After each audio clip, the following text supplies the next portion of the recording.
মত বিনিময় কৰিবলৈ আহিছো আমাৰ অহা বছৰ বিধানসভা নিৰ্বাচন হ'বগৈ এই বিধানসভা নিৰ্বাচনত সকলোৱে জানে যে সমষ্টি পুনৰ্নিৰ্ধাৰণৰ পিছত মানুহৰ যথেষ্ট অসুবিধা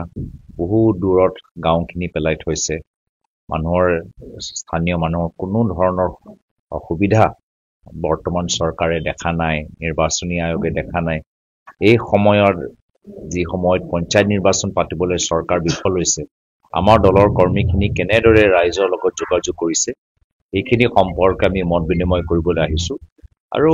সম্পূৰ্ণভাৱে আহা বিধানসভা নিৰ্বাচনৰ সম্পৰ্কে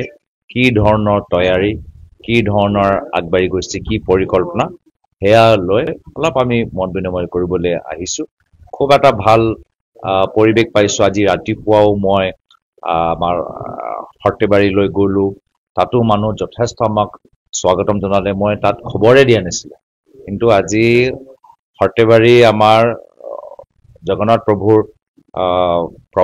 সভালৈ সৰ্থেবাৰী সভা মহোৎসৱলৈ যিমান মানুহ যিদৰে আমাক আদৰিছে স্বাগতম জনাইছে তেওঁলোকৰ ইমান